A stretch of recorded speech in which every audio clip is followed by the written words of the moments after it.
Te cuento que hay una razón por la que los canguros y los emú son el ícono de Australia. Ninguno de los dos puede ir hacia atrás y eso representa un signo de progreso.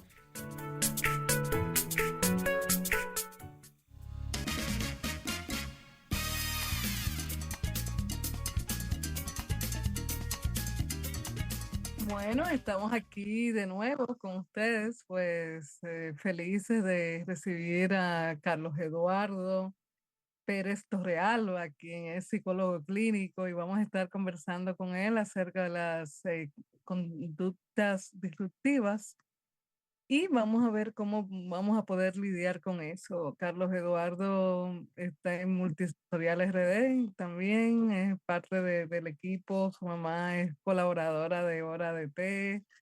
Y bueno, aquí estamos felices y agradecidos de que estés por acá. Bienvenido. Gracias por la invitación. Siempre un placer poder estar acompañando en estas conversaciones amenas.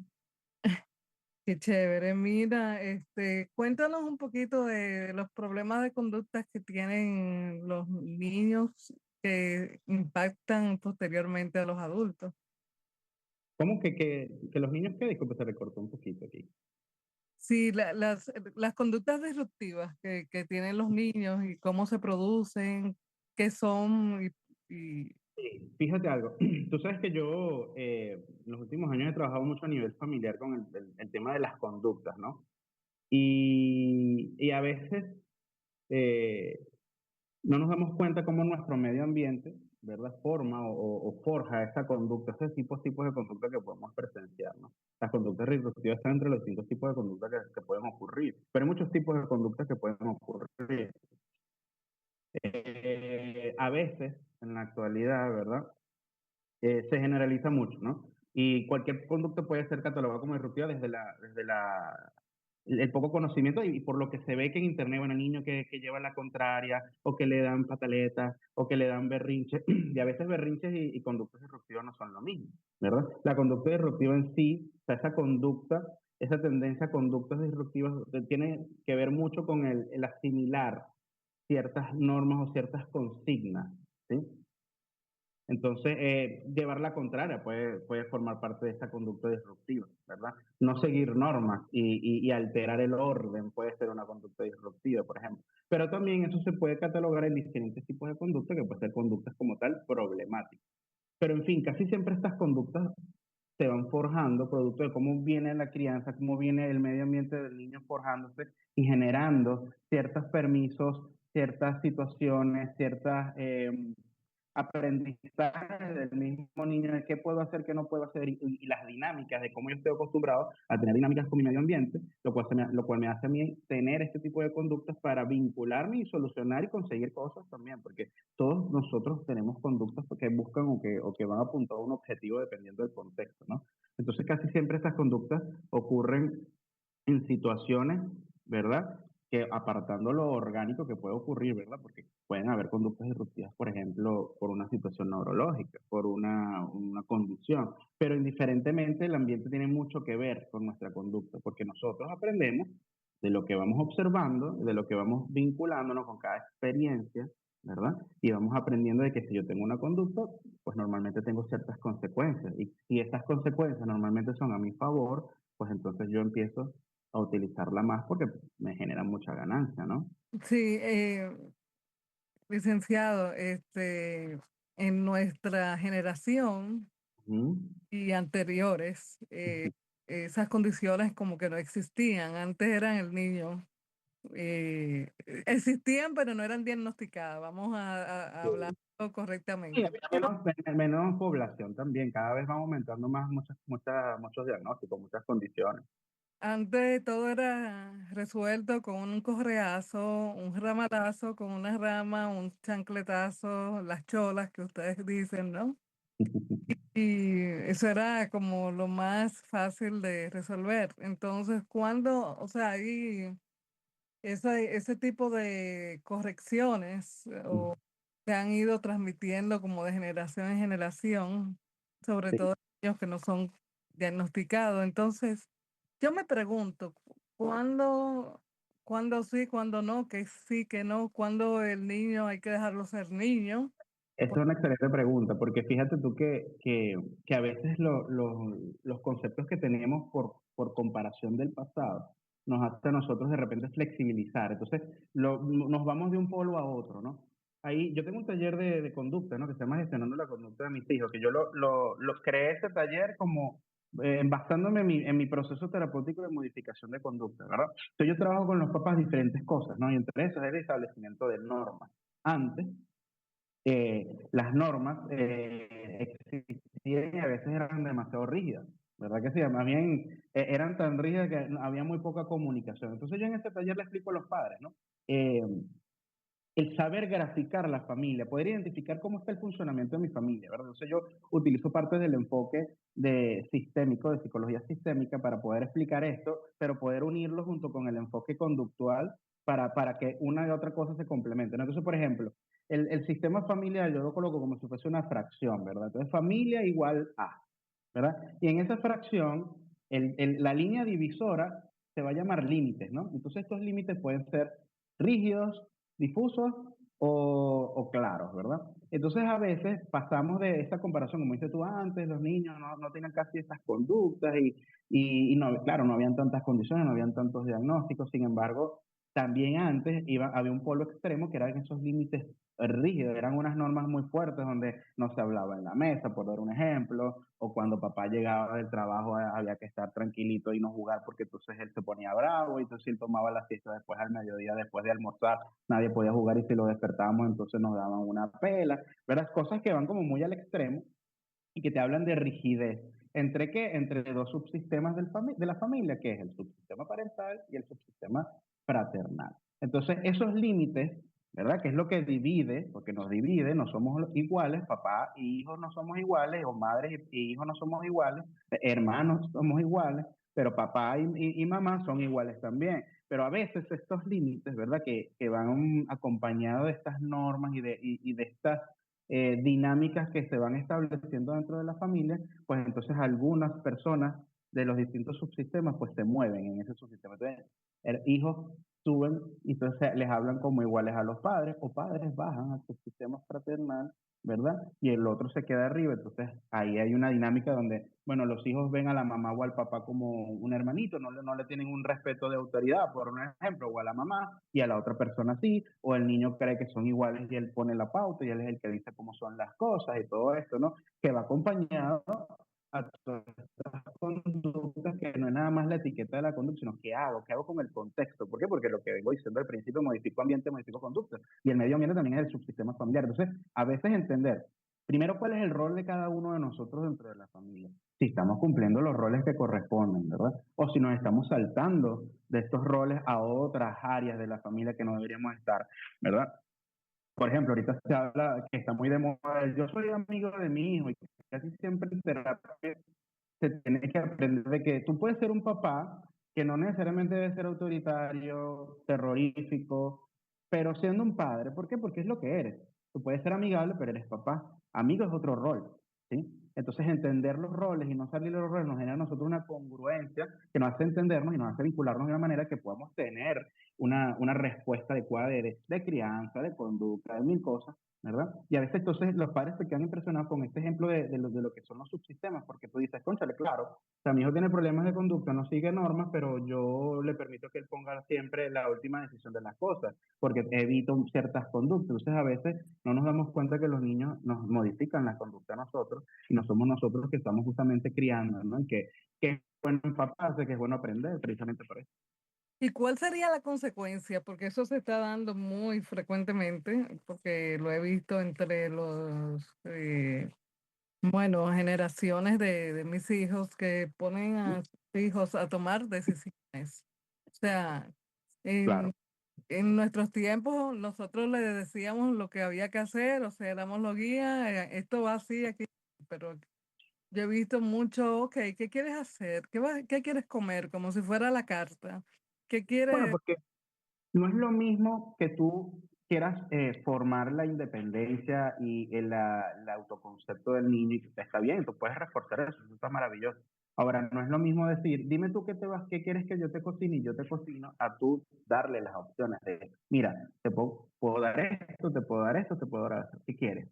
¿Verdad? De las opciones que yo te estoy dando. Fíjate que hay una gran diferencia allí, ¿verdad? Y Sí, sin autoritarismo, sin ser una persona cruel o rígida, pero manteniendo un rol. Bueno, mira, vamos a cenar, puedes cenar, no sé, vamos a dar un ejemplo, un sándwich, puedes cenar fruta, si quieres fruta, puedes cenar otra vez lo que almorzamos, por dar un ejemplo, mm, ¿verdad?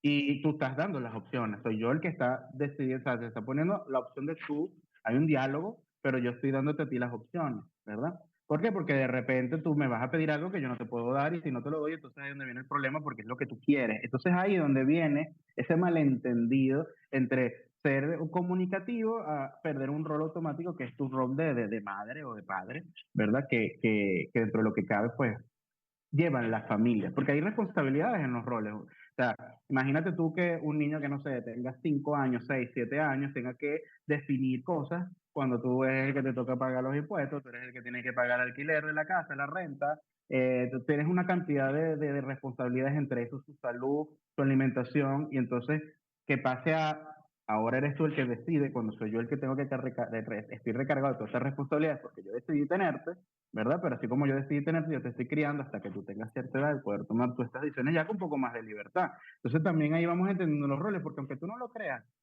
esta dinámica de yo tener un rol que aunque sea respetado, de que yo, mira, yo soy la cabeza de la familia, soy la mamá o soy el papá, ¿verdad? Y esta casa yo la estoy llevando yo, ¿verdad? Yo te compro las cosas, o yo te doy la oportunidad de que tú tengas aire acondicionado, papá, ¿verdad? Tú no decidiste nacer, pero yo te doy estas comodidades porque yo quiero darte estas comodidades. Sin embargo, las normas las pongo yo. ¿Que se puede dialogar sobre las normas y se puede negociar las normas? Claro, por supuesto que sí, pero al final la última palabra la tengo yo porque yo llevo la cuenta, porque yo llevo todo lo otro. Vamos a un ejemplo, quiero aprender o quiero estar en una academia de fútbol. Tú puedes quererte una academia de fútbol, ahora se puede, yo tengo la disposición de tiempo, la economía, si puedo pagar la academia de fútbol, o sea, hay muchas cosas que conllevan que es importante entender la diferencia de rol y entender de, mamá, podemos, yo quiero, fíjate esa imposición, ¿no? Entonces, a muchas de estas conductas disruptivas se van por esa pérdida de estos roles donde yo estoy literalmente desubicado. O sea, se puede definir con que hay una desubicación, entonces, claro, en mi desubicación se plantean y se generan una cantidad de conductas que hacen que sea un problema. Y cuando ya caemos en el punto del problema, entonces ahí toca ajustar cosas, ¿verdad? Que lo ideal es ir sabiéndolas o ir recobrando esta información o ir aprendiendo, porque nadie nace aprendido y nadie tiene una familia o un manual de cómo llevar una familia, cómo llevar una crianza, cómo ser padre o madre. Pero la idea es este tipo de herramientas tenerlo lo más pronto posible, porque entre más pronto o más pequeño el niño sepa entender estos límites, estas normas claras, porque fíjate, normas claras, límites rígidos, donde no hay comunicación, difusos, donde no se entiende quién es quién y están los claros. Entonces yo tengo normas claras, donde los padres saben ejercer su rol de una manera eficiente, con una comunicación efectiva y con una negociación que puede estar planteada, pero entendiéndose en esta claridad que al final yo tengo la palabra. Entonces fíjate tú cómo se resuelven muchas cosas, ¿no? Pero a veces esto no se tiene muy claro y toca evaluar. Vamos a evaluar cómo está la familia y de ahí entonces vamos hacia la conducta. Pero a veces hay que ir a la raíz también. ya. Eso que dices es bien interesante. Yo creo que es parte de un taller que tiene gestionando la conducta de los niños, como bien dijiste hace un ratito. Cuéntanos un poquito más de esos talleres. ¿Tú los estás haciendo en línea? ¿Lo haces por grupo familiar? ¿Lo haces Sí, a nivel... yo eh, tengo los dos formatos y bueno, hay momentos donde ciertas fechas las hago online, ¿verdad? No lo hago constantemente. Por ejemplo, online no lo he vuelto a hacer desde diciembre del año pasado, ¿verdad? Sin embargo, lo he hecho de manera presencial en distintas ciudades de aquí de República Dominicana. Por ejemplo, lo he hecho en La Vega, lo he hecho en Bonao. eh, Ahí lo hicimos presencial. Ahí yo estaba en eso justamente haciendo método Tomatis. En esas ciudades estaba aplicando el método Tomatis, que yo creo que ya tú lo has hablado con nosotros a nivel de multisensorial, que es una de las terapias que nosotros aplicamos. Y en las situaciones o las madres que mostraban mucha necesidad de herramientas conductuales, eh, pues entonces decidimos, bueno, hay un grupo de personas, vamos a hacerlo. Sin embargo, los próximos formatos van a ser yo aplicándolo de manera presencial, pero también online. Entonces siempre hay que estar pendiente porque en cualquier momento voy a estar aplicando esto en las próximas fechas.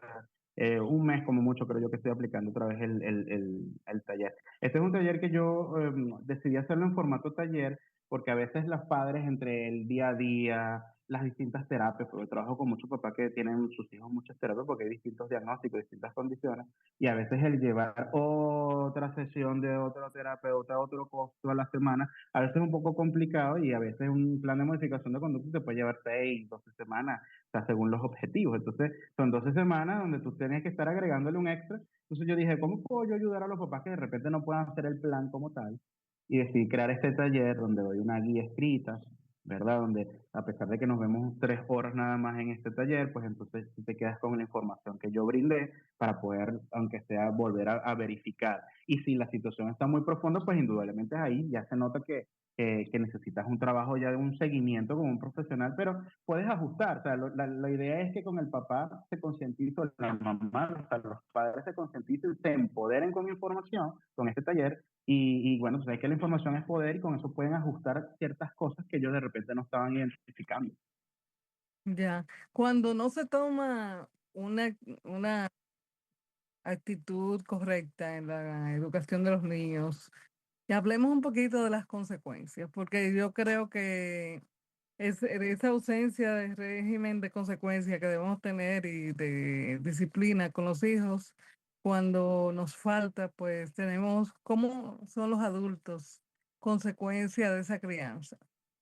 Bueno, fíjate que a veces las crianzas, según las generaciones van cambiando, según cómo ellos tienen su concepto de lo que es una crianza, lo que ellos vivieron de crianza, entonces tratan de ajustar. Te doy un ejemplo que es muy común. Padres que fueron muy maltratados tratan de ser todo lo contrario porque para ellos esa crianza es la terrible, entonces pasan a un extremo, ¿verdad? De ser extremadamente permisivos y entonces ocurre lo que yo te comentaba ahorita, que entonces los límites pasan de rígidos a difusos. Entonces yo no quiero ser como mi padre o como mi madre, que eran muy rígidos conmigo, muy estrictos, donde yo sentía que no tenía ni voz ni voto, y entonces ahora pasa que quien no tienes ni voz ni voto eres tú, sino son tus hijos los que tienen la voz y el voto, ¿no? Claro, Entonces ahí hay una polarización que tampoco es buena.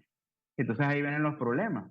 Porque entonces tienes conductas de un niño donde él es el que impone la pauta, donde los niños que le contestan o le hablan feo a las madres o hasta las insultan, porque yo he visto casos de niños que literalmente utilizan epítetos con las madres que tú dices, ujú.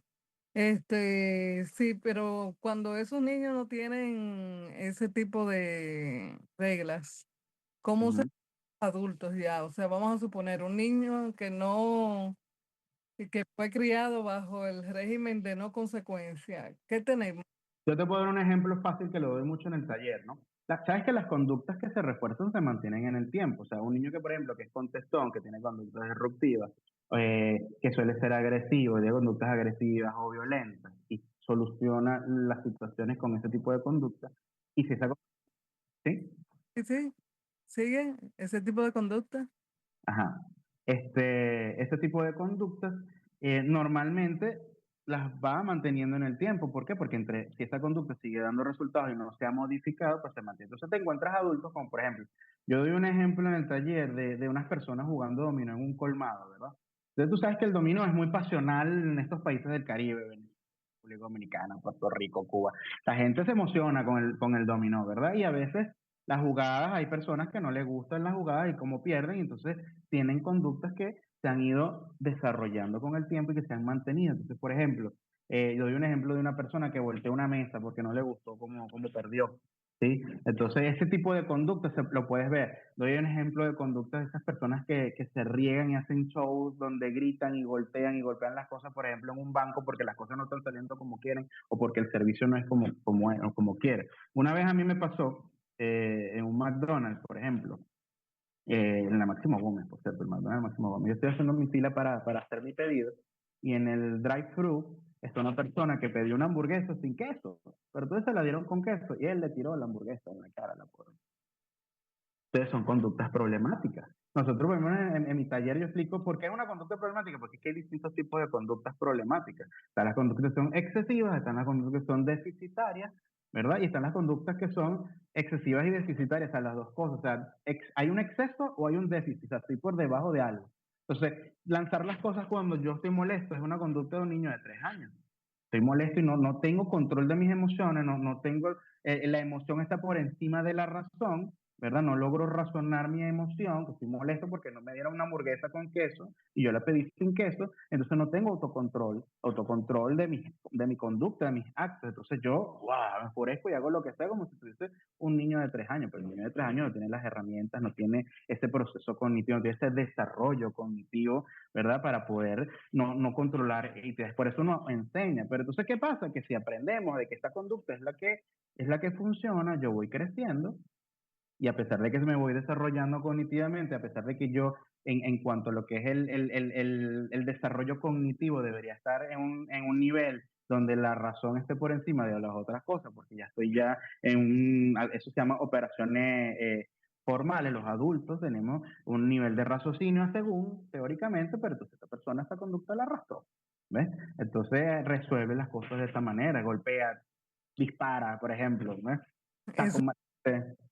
es bien interesante. Yo sé que hay muchos amables televidentes que son amables y que están criando niños que no lo son tanto. Y Mm.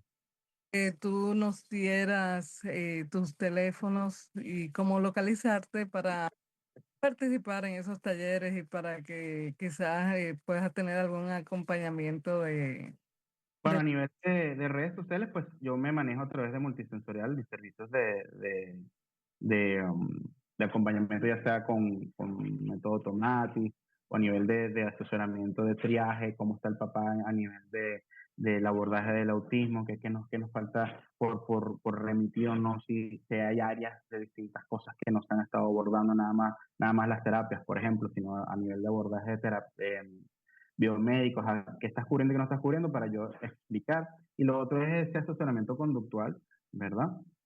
Y eso lo pueden hacer a través del contacto de @multisensorialrd. Y bueno, yo tengo un número ya específico como psicólogo, pero este número es de Venezuela, porque lo inicié hace mucho tiempo y entonces ya quedó ahí. No, por no perder pacientes de Estados Unidos, mantengo el mismo número. Es más 58 412 980 2440. más.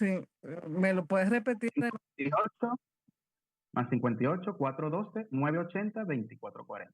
Bueno, pues ya está dicho y por alguna razón pues no pudo anotarlo, pues se comunican con nosotros y con mucho gusto le damos la información. Gracias por haber estado con nosotros y esperamos contar en otra oportunidad contigo, que nos has edificado. Yo creo que este programa ha sido muy útil a la comunidad. Gracias por estar con nosotros y por lo que está dando a nuestro país. Gracias a ustedes por la invitación. Estamos a la orden cualquier cosa. Gracias, gracias, gracias. Bendiciones y ustedes, señores, amigos de Hora de Té, manténganse ahí que todavía hay más en el programa.